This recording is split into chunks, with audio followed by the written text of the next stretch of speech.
Can you tell me hello through the chat box? I can see the messages coming in. Oh, hello. How are you?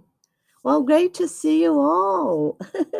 From Brasilia, Cuiabá. Wow, how are you there?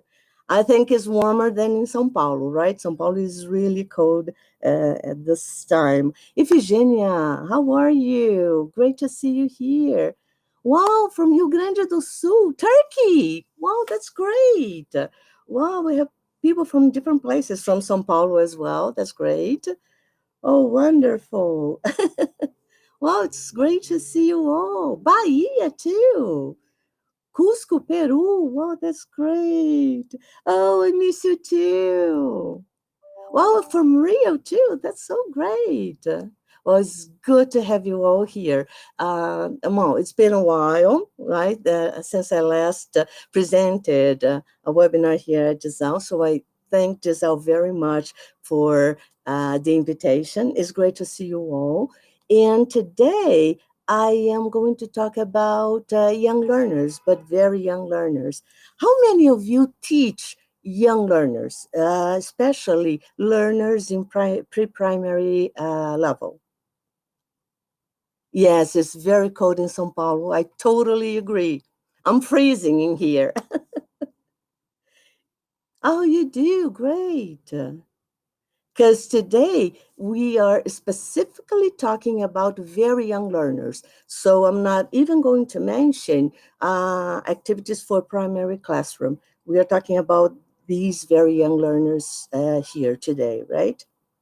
Wow, that's great. Well, why am I asking you this? Because today we will be talking about very, very small children.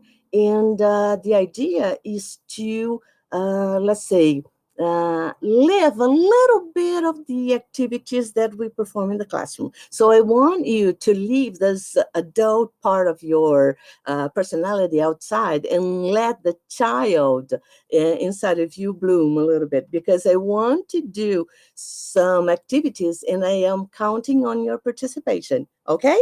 Can I count on you? Because I won't be able to see you, but I really want you to participate in all the activities. Okay? So I'm going to do the following. I am going to start sharing my presentation. And once I do this, I won't be able to see your comments. I tried to enter through my cell phone, but I couldn't. So I won't be able to, let's say, not only read your comments, but check your questions. So I will do that at the end of the presentation, okay? But I assume that if you use the emoticons, they are probably going to pop out during my presentation. But because I know some of you, I am sure you're going to sing along and you're going to participate in the activities, right? I'm counting on you, okay? Very good. So are you ready to start? Yes, I'm going to start sharing my presentation. And this is when I am not going to be able to read the chat anymore, okay? But I'll be talking to you, okay? So can you see my screen? So I'm gonna start sharing my presentation. So the topic of my presentation today is very smart, very active, and very young. That's how they are, right? The learners in the pre-primary classroom. So I am going to start by telling you a little bit about what we are going to do today. Of course, I am going to talk about pre-primary learners, but there are so many things that we can talk about that it would be almost impossible to put everything inside a presentation of 1 hour length. So what I am going to do, is to choose 3 important aspects of teaching pre-primary learners and develop content starting from there. So guided play is one of the topics, early literacy, and learning to learn. And instead of, for example, doing a TPR activity and ask you, what do you think about the activity or why we use the activity, I am going to relate the activities that I do to one of these three aspects that I am pointing out here, right? And at the end, we are going to read final considerations on these topics that I am going to approach, okay? So what kind of kids are we talking about? Pre-primary children. Well, generally, years ago, we used to say that it was easier to teach very young learners. But time will tell, right? And it told us that it's not that simple. Because to reach these kids, it's not just a matter of talking about content. We have to talk about content, but we also have to allow them to experience this content because they learn through experience. They learn from acting, from playing, from being, let's say, very active in everything they do.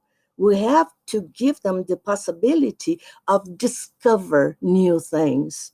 We have to give them the opportunity to participate in the activities in order to interact with one another and the teacher as well. And we need to allow them to focus on what they are supposed to learn, on or on the skills that they are developing at that moment, right? So it's just not simply a matter of working with vocabulary, with songs, or with stories. It's a matter of developing a lot of skills through these activities. In pre-primary students, they're like this. They're young, they're active, they're smart, and they're very, very eager to learn more things. They're very curious.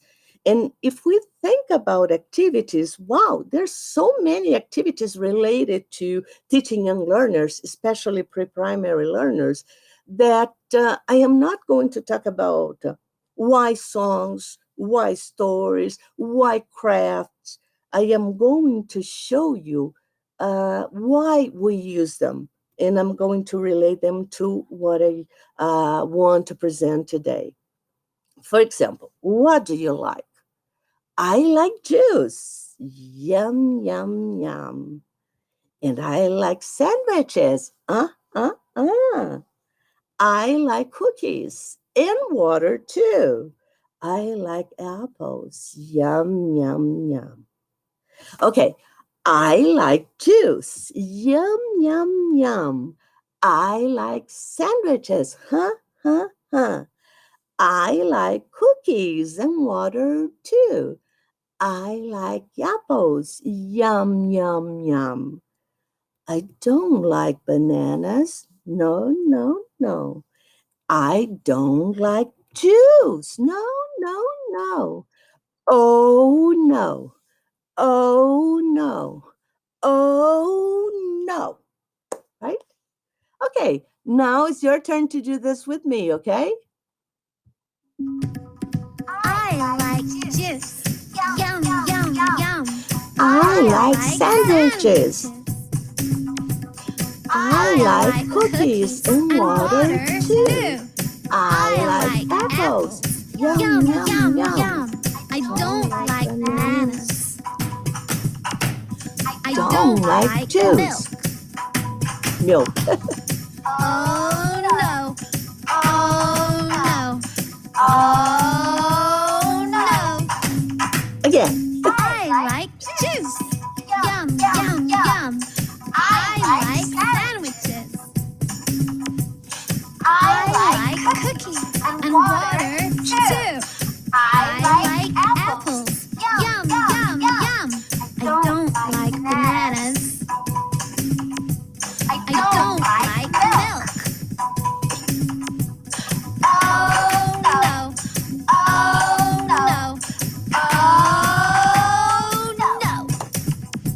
Very nice, isn't it? I hope you're doing this on the other side of the screen, right?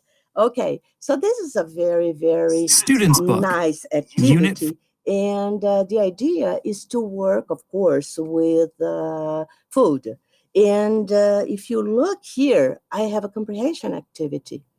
And in this comprehension activity, I have students review the vocabulary, remember the chant, and complete, not according to what they like, but according to what they hear in the song. They can play the song again, and they can complete the exercise. And afterwards, I can show them the answers so they can compare what they do, what they did, to what is really correct. And this will lead them to reflect on the mistakes or the correct answers that they came up with, right? So it's important not only to assess, but it's important also to show how much they have scored right to increase this feeling of achievement. So there's a moment when you are presenting the content. Students are attentive, they will participate, and they will evaluate what they have learned in an indirect way. So they are not going to feel that they are being assessed, but of course they are going to have fun with the activity, but they will see through the activity what they have learned. And but this is not only that, right? Because afterwards I can do what? I can ask them in two columns to divide food into things they like and things they don't like. For example, a child can say, I don't like juice instead of milk, for example. The same student can say, I like cookies, but I don't like apples. And I like bananas. So the content is totally different from the song, from the chant, but it's personalized as well, right? So look at how it goes. I like bananas. Yum, yum, yum. I like cookies. Yum, yum, yum. I like, I don't like apples. No, no, no. I don't like juice. No, no, no. Oh, no. Oh, no. Oh, no. So see, it's the same chant, but students will personalize the song or the chant, better saying, according to how they really feel. So this personalized section of the activity allows for self-expression, and then students can include things they really like, and become in the song or the chant becomes really true for them, right? So young learners, they need to acquire early literacy skills because they don't read. Sound is very, very important. Oral skills are very important to be developed.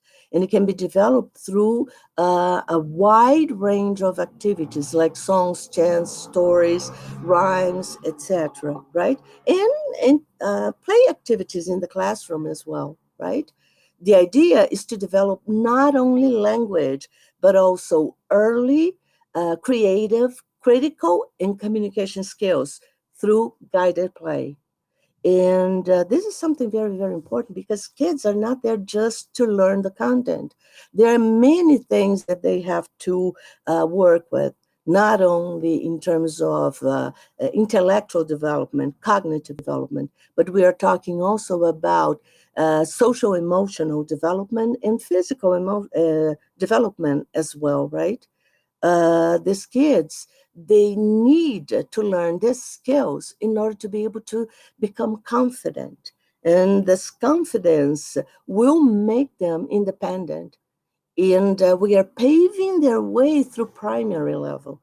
Students who are able to study throughout this first years of life from 3 to 5, they get a lot better equipped in terms of survival tools when they get to primary level, right? So let's start with guided play. So what's the role of play? For a lot of people, play is not study, right? But play helps develop life competencies that are very, very important for learning. We are going to see that, right? It can help practice language and literacy skills all together, right? Games with flashcards, realia, movement games involving TPR, expressive activities like miming and dancing, craft activities, they are all let's say, child-centered, because we take into account not only their needs, their age, their capabilities, things that they are able to do and things they cannot do in order to create or choose these activities.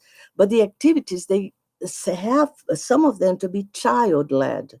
Why child-led? Because we need also to foster independence by having them sometimes choose the toys they want to play with, the types of game they like more or they like better, or even choose the roles they want to play within a story, within a role-playing activity, or open-ended activities, similar open-ended activities that we might find, right? It's a pity that I can't read your comments. Okay, so when we talk about play, we have to, let's say, divide the types of play in different areas. For example, we have direct instruction.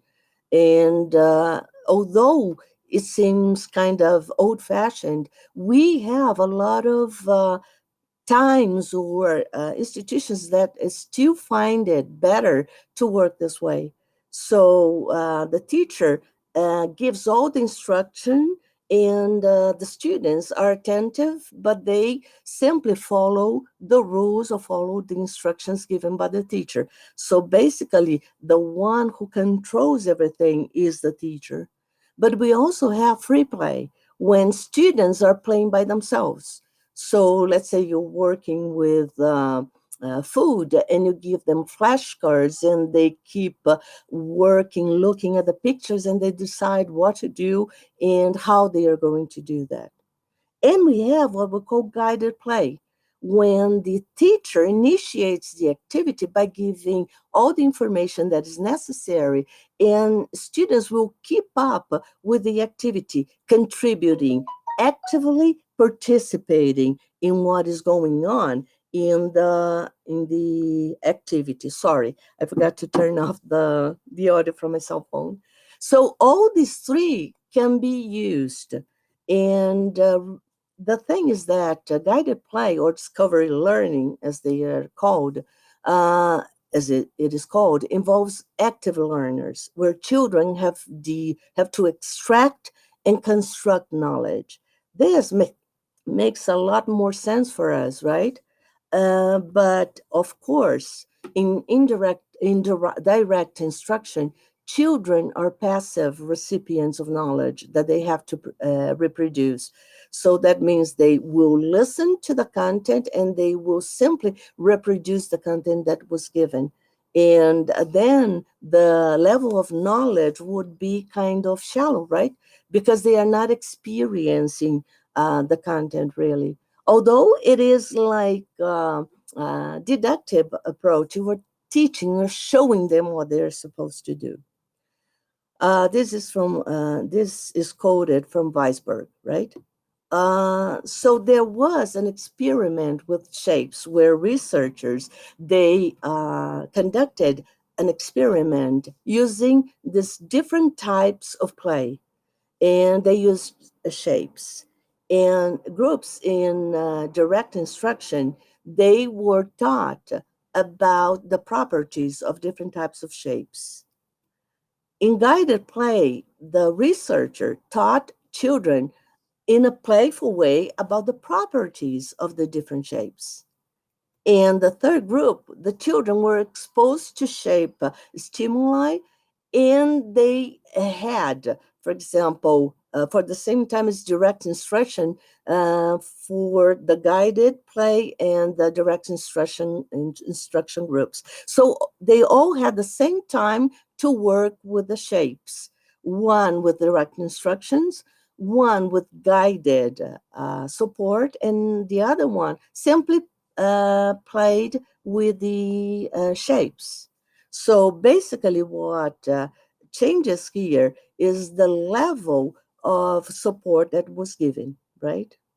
Now, the result came up, and we saw that direct instruction was not really very effective when students were assessed in terms of how much they were able to internalize after the activity. Now, in guided play is where content was a lot more meaningful, and students could then understand a lot better how shapes are differentiated and how they are used, or the properties of each of these shapes. Now, in free play, they were better, they were able to understand the importance of shapes, but they could not really tell why, right? They had this feeling that it was important to work with shapes, that they were different, but they couldn't say exactly why. And they were the group that made the higher number of mistakes when they were assessed. But the thing is that they learned a lot by themselves as well. So the best idea is to alternate between guided and free play. You give them all the instructions, all the support they need, and little by little you leave them free for playing, for creating, and for taking control on the activity, like the chant of food that we worked with right at the beginning. We guided a lot, and then little by little students were allowed to create their own chants, and they can choose whatever vocabulary or order they feel like, right? And this is really important, right? So when we talk about games, we have thousands of games that we can use. We can use games with cards. We can use games, let's say, using, for example, communication as an end. So students will stand up and do communication activities just to interact with one another. We can use games to work on literacy, on numeracy, for example, in this water play with numbers. We can use activities that will provide them with a project.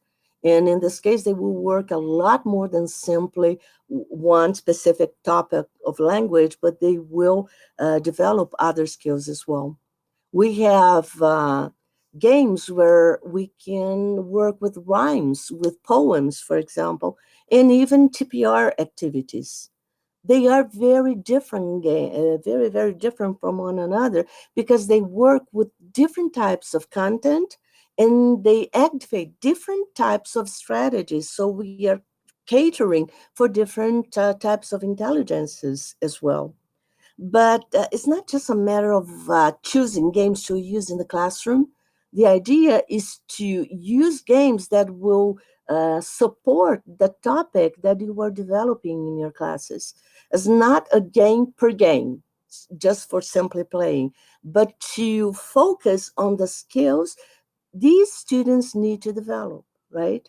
And how do you know what kind of skills they need to develop? Because you are constantly assessing the control they have on the vocabulary, how they interact with one another, and what they need to develop further. You keep an eye on everything they do and how well they perform the activities you set them out to do, right? So when we talk about guided play, you need to provide support. Preparation is everything. I keep saying all the time, right? It allows for interaction because kids all by themselves, especially at the age of 3, 4, they will not naturally participate in all the activities. You have to prompt them to work together. And once they feel safe, that enhances the level of engagement. Students may sing a song, they are participating, but they may not be enjoying. Now, when they get crazy, start singing and shouting and everything, this is engagement. This is when they are body and soul involved in the activity, right? And at the same time, they are thinking about the things they do at home, the things they have lived so far. So when they look at a character who's sad, they can understand that they feel sad too, because they have experienced that feeling too. And using all this through guided play is something very, very important. Not to mention that if you have all these four elements, you are creating a safe environment for students to really, really feel comfortable to develop all the activities and participate as well, right? Okay, what about early literacy? Well, this is something interesting. While one of the universal aims of primary schooling is to develop basic literacy among children, and that's true, we are pretty much concerned about literacy from primary level on up, right? But it is important to recognize that early literacy outcomes are not universally sought to be achieved with preschoolers. So generally, we see a lot of schools and teachers worrying about the types of activities that they have to prepare for students to practice, for example, vocabulary and certain functions. But what about really, really develop early literacy skills? Because they are the skills that will prepare them for primary level, right? And I keep saying this because it's really very important. Kids in primary, pre-primary level who have, let's say, early literacy development or development in skills, they come better prepared to, let's say, not only continue this development in primary level, but they are used to certain activities, like, for example, looking at books, right? And there are differences in cultural expectations about purposes of early years education, some focusing on more formal early literacy instruction, and others choosing to provide rich oral input first, which is the great majority, at least here in Brazil, right? However, all seem to have comparable literacy outcomes by the end of primary school. So the idea is to prepare them, but it doesn't really, really matter what kind of work you do. It seems that they will naturally evolve once they get to primary level. But one thing's for sure, there is not a common ground on early literacy. So we have, for example, people or teachers, schools working on phonics with the sound of the letters, right? Working with tracing, right? Writing in the air as techniques for fine motor skills work. And some schools, they prefer not to work with this. Some schools prefer not to, let's say, expose the students to written texts, for example, even if it's just a little. So it doesn't matter what kind of approach you use to teaching early literacy. The most important thing is that it is important to approach the topic, even if you don't focus on letters, even if you focus only on storytelling, on songs and chants. That is a very good beginning, because first, students will learn how to recognize words through visual literacy and through the sound, right, of the words. We work on sounds and rhythm as well. And little by little, other elements will be, let's say, incorporated in this development. But what I want to do today is to talk a little bit of how you would do or use this phonics approach, and how you would focus a little more on stories relating them to early literacy, right? So, for example, here, if we get the first page only, we are focusing on the meaning of the words. So we are talking also about oral learning skills, right? In this case, the students will say cat. They will be able to listen, recognize, point, and then trace. Some schools would prefer not to use tracing. It's up to you. But it's a nice activity to do in the room where students will look at the board and they will do the tracing. And you go up, up, up, up, up, up, down, down, down, down, down, down. And they will live this experience of saying the word, using these sounds, and then eventually looking at the picture and internalizing this content. On another phase, you would then separate some of the words. For example, you would say ta, ta, ta. This is the sound of letter T. Ta, ta, ta, train. Ba, ba, ba, bear. So it makes sense for kids. They say they will see B not as a letter, but as a symbol, as a drawing of the sound, right? And it will be natural. You don't have really to explain what a letter is. They will understand this in a natural way. They will, let's say, be able to recognize this in a natural way. On the other hand, we have apple.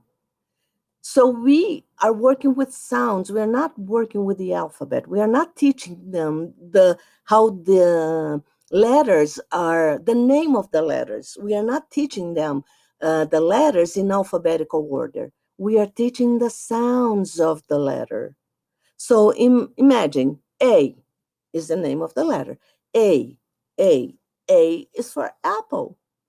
But what does A have to do with from apple? Nothing. So you're teaching students something and you're showing them something different. And for them, it doesn't make sense. It's not logical, right? So if you say and you say apple, then it's okay because it's the same sound, right? So this is how phonics work. You show them the sound, you give the symbol of the sound, and you show them how the sound is used within a word, right? Eventually, they might even see the word apple, but they're not going to read it. They are going to simply focus on the word. And eventually, in later years, they will be able to recognize the word. And they will read naturally apple because they are accustomed to the sound and to the word, right? Like E, an elephant. Sorry, e, e, elephant. So see, I was reading the word, the letter, not saying the sound. So e, elephant. And then in an activity, dog. Oh, no. E, fish. No, it's not the same sound. E, elephant. Yes, elephant. Let's trace it, right? And they're very small at this point, right? So children learn best in context and through active discovery. This is what we are doing. We are allowing them to discover the sounds of the words, right? And they need to have hands-on activities. And you can play with letters, the shapes of the letters, or letters on building blocks, for example, right? Teachers should get children to follow stories being read so they have a notion what it is to read a book, to go from right to left, up and down, from left to right. When they read, they might not be able to read, but they know what the routine is like, how they are going to interact with the book once they learn how to read. So you create an expectation that is very positive for the children. Point out that print is all around them, environment, words, names, labels, everything.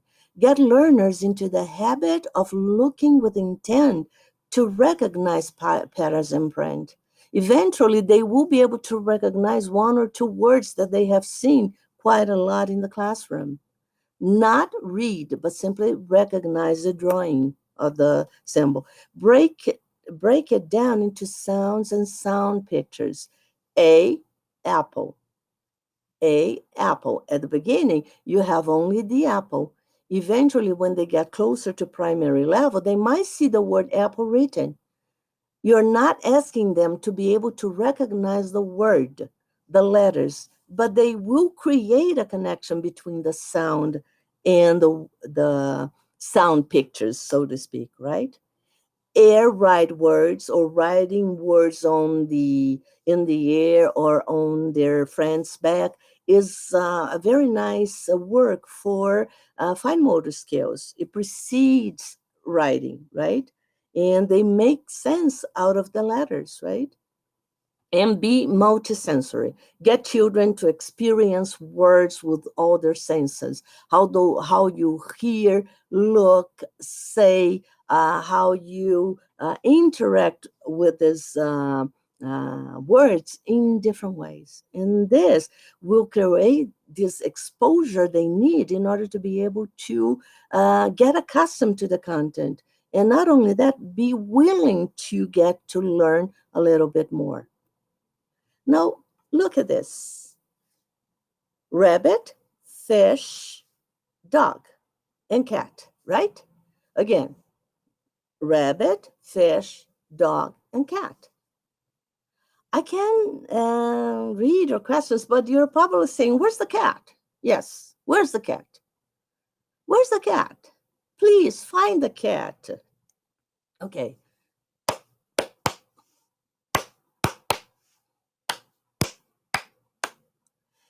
One, two, three. 1, 2, 3. 1, 2, 3, 4. Where's the cat? Where's the cat? Please find the cat. Okay. Here it is. Here it is. Here it is. Okay. 1, 2, 3. 1, 2, 3. 1, 2, 3. Here it is. Here it is. Here it is. Okay. So now you're going to do this with me. You thought you were free, right, from this?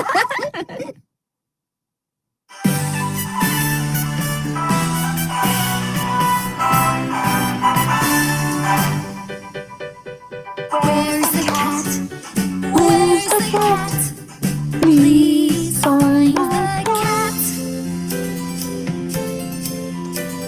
Here it is. Here it is. Here it is.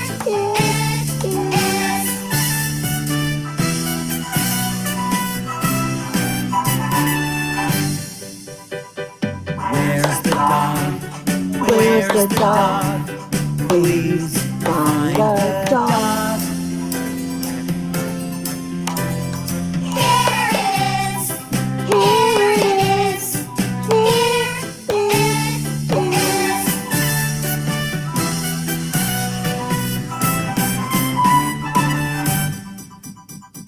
Where's the rabbit? Where's the rabbit? Please find the rabbit. Here it is. Here it is. Here it is. Last one.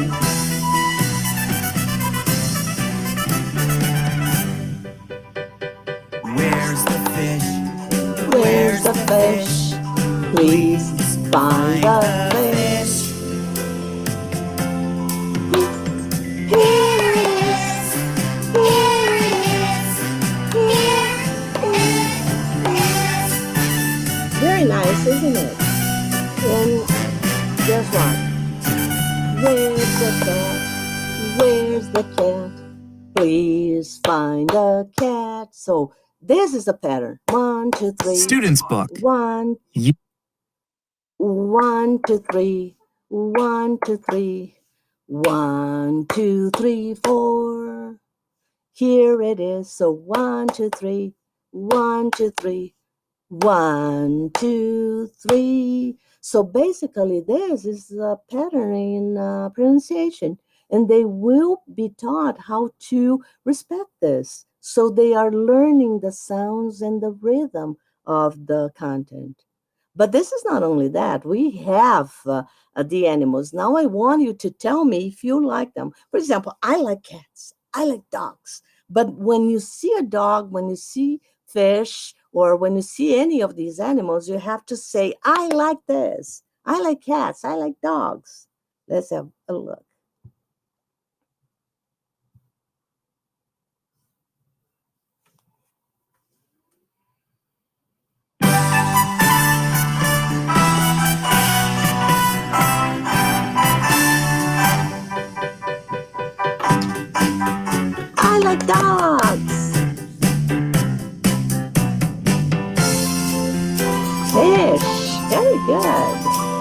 fish. Oh, I like cats and I like dogs too. Look, cat! It's a cat.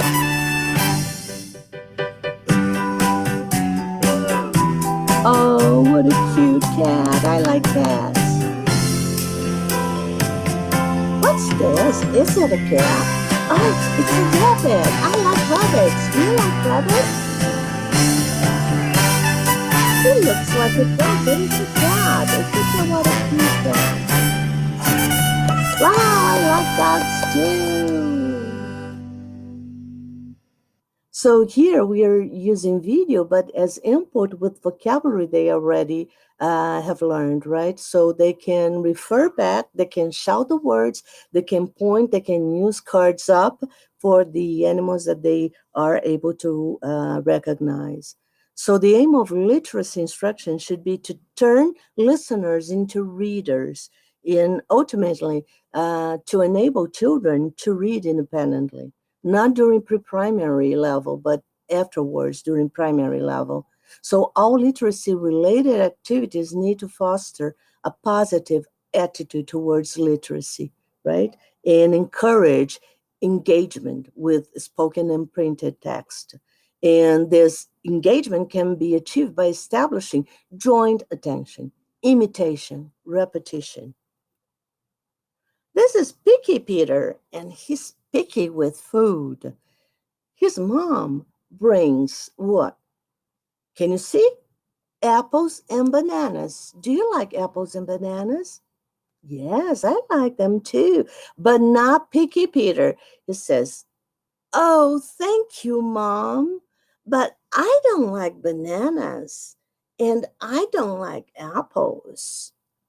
Okay, so Mommy makes a sandwich. And what does she use in the sandwich? Can you see it? Yes, banana. She puts banana in the sandwich. And Picky Peter says, "Oh, thank you, Mom. I love sandwiches." And he eats. Nom, nom, nom. Mm.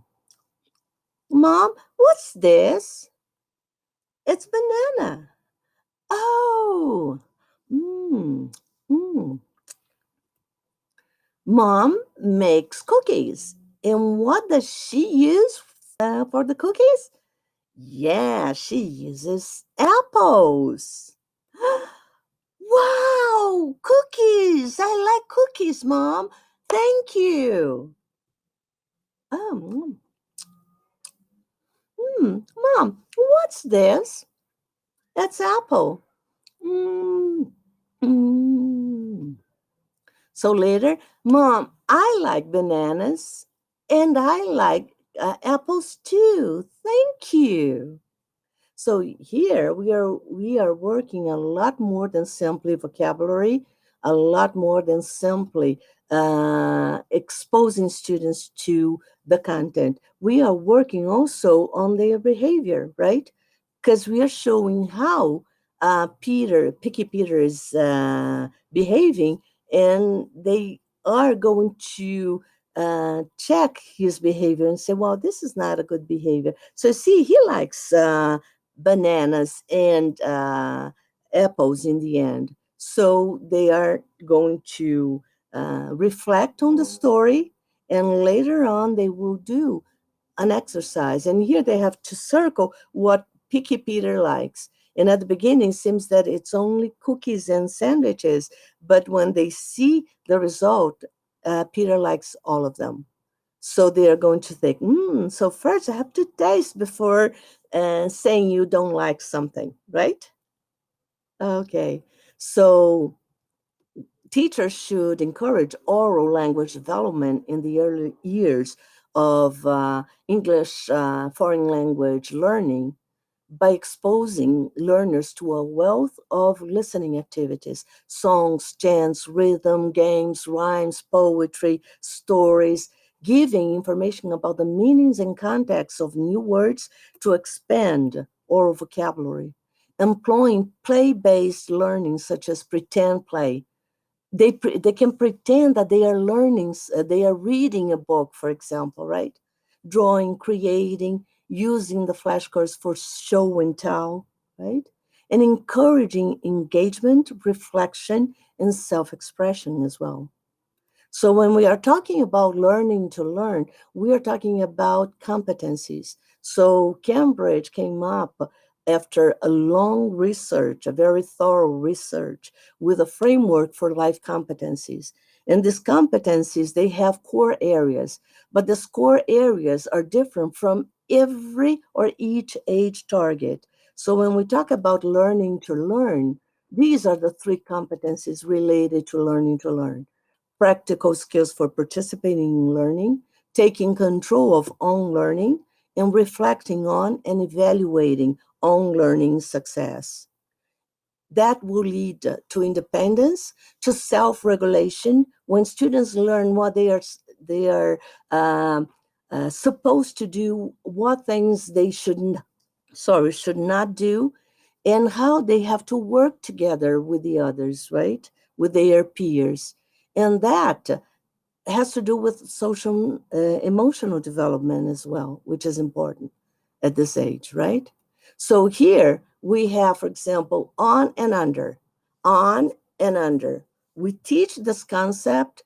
We have students practice through songs, activities, and then we can have another story. But this story is focusing on, let's say, expansion of content. So it will embed it, all the vocabulary and structures students are being exposed to.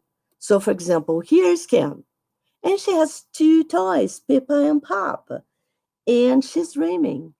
And when she dreams of Pop in his mini house, and he wants to go out.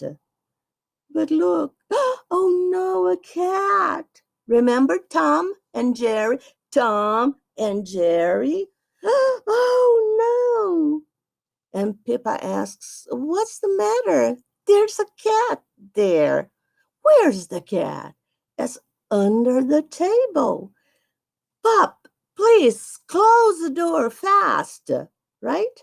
And he closes the door. Tick tock, tick tock, tick tock. Well, maybe the cat went away. Let's see.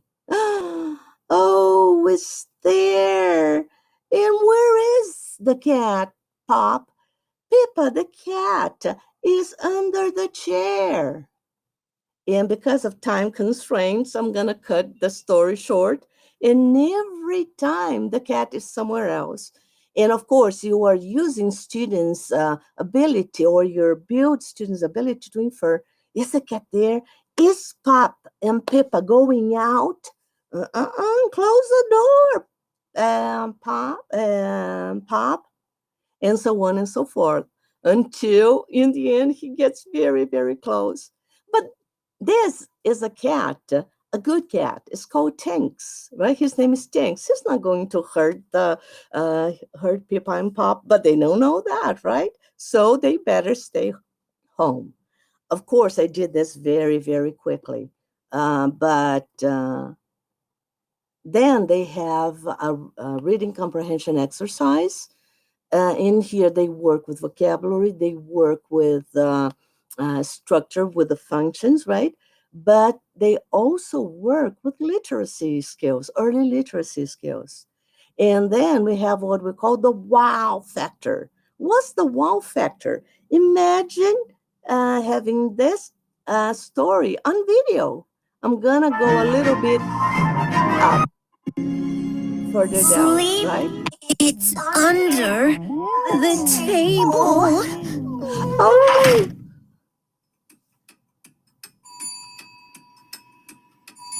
he's trying to open the door again. Is the cat there? Yes. So I'm gonna stop here, but if, you will later will have a chance to see all the videos from Pippa and Pop. But the most important thing is not just the video. We have also big books for some stories, like Picky Peter. In this big book is one element or one a scene per page, and the teacher will turn the pages, and students will be exposed to the written text. But it doesn't matter. In the book, they don't have these words, but they will have contact with them like they do in their mother tongue. Their parents, when they read stories, they have words on the book. And students have this notion that a book contains words, and we are making this natural for them. So, the big book, imagine having a storytelling activity in the classroom, right? That will be wonderful. And guess what? We also have, by the way, it's important to create this routine, right? Having them touch the book, turn the pages, how important the illustrations are, right? So they will be able to look at the pictures and retell a story as making believe that they are reading the story instead of remembering from memory, right? They enjoy shared reading. And this is important because it gives them the idea that the written is on the page, on the wall, signs, labels. It becomes something natural, right? But we also have songs, right? And chants. Remember this? I like juice. Yum, yum, yum. I like sandwiches. I like cookies and water too. I like apples. Yum, yum, yum. I don't like bananas. I don't like milk. Oh no. Oh no. Oh no. I like So you see the level Yum, of yum, repetition and exposure, and it's fun. It's something fun, right? And back to basics, talking about learning to learn. Here, they're going to trace, they're going to look and come up with the right sentence. So there is a scene or a context for students to use language in here, right? This will make them think, what could this be? I don't know. Oh, it's a banana. Is it really a banana? Is it really bananas? Yes. So the same thing can be done for other types of activities. So we, for example, in memory game, we are activating memory skills. So they are all learning to learn strategies, right? So here we have shaded pictures and they have to guess what the picture is. Here, the same thing with the animals. So it's not just a matter of knowing the language or knowing the words. They have to be able to recognize them and use them meaningfully later. Self expression, right? In this case, for example, you have to say thank you when you get something. So in this case, the activity is to color the people who are saying thanks. This has to do with values, right? So learning to learn skills is being able to focus on a task. So they can keep students motivated, or they have to try to keep motivated. They learning to learn skills include being aware of learning goals and working towards them, being aware of other people's feelings and emotions as well, right? I'm gonna skip this a little bit. And self-evaluation is part of this process, but we are not going to evaluate through tests. It's ongoing evaluation, formative assessment, right? And in this case, we can use fun, non-threatening, age-appropriate tasks by drawing pictures of what they have learned, using movement activities such as miming, thumbs up or down, using signs in the classroom like happy, sad, or neutral face, holding cards according to colors, for example. And you can use visual prompts also to have students reflect on what they have learned. All this is formative assessment, let's say, applied to early or very young learners in the classroom, right? Okay, so here are some activities where we can assess and show students how well they're doing. And this is very important for their feeling of achievement, right? I'm running a little late in schedule, so I'm going to speed up a little bit. So working on their feeling of achievement is something very, very important, right? So in addition to all that, we can also work on numeracy. We can also work on different types of subjects like science, even though they're very little. For example, here they recognize fruit and then they can find fruit in the kitchen, for example, right? They work on projects and they will learn a lot. They will acquire a lot of learning to learn skills in this as well. Uh, a child's learning is not solely dependent upon the individual, but also influenced by the environment and the relationships they form. Children are best able to learn when their full attention is captured, which often occurs during play. Hence, play becomes a source of learning that is especially inseparable during preschool. And this is really true, right? So in the session, we saw I rushed for everything, right? But the important thing is to keep in mind guided play, learning to learn, and early literacy. And again, come again. Okay, so when we work with creative thinking skills, we use drawing, modeling, paint, imagination. Critical thinking is developed in play when children consider perspectives of other people, when they solve problems. Learning to learn skills develop when children follow rules of a game, when they pay attention to what's happening. Communication skills develop when they are engaged in verbal play, rhymes, chants, stories, and collaboration skills develop when they play together and they share ideas. So many things are taken from very, very day to day activities or games that we use in the classroom. Isn't it true? Just for you to know, all the activities were taken from a brand new series for pre-primary level called Pip and Pop. You will be able to see this recording later on Giselle's channel on YouTube. So if you don't have time to scan the code now, you will be able to do that later. And if you want further information on phonics, you will find this link to download this paper from English language teaching from the Cambridge paper series and also the phonics one. They are not related only to pre-primary level, but they talk about these two topics, play and phonics in general, from pre to primary level.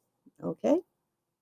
Well, time is so short, but I do want to show you that we have a book. It's one of the very few books that is really addressed for very young learners with activities for this age target from 3 to 5. It was written by Herbert Puchta and Karen Elliott. It's wonderful, and I think the teachers who work with this age target, they should have a look at this book, okay? Okay, there is a quote that I keep using, and I think that it kind of summarizes the work that we do with children. It says, there are two lasting bequests we can give our children. Bequests is your heritage, what you leave behind for the younger generation, right?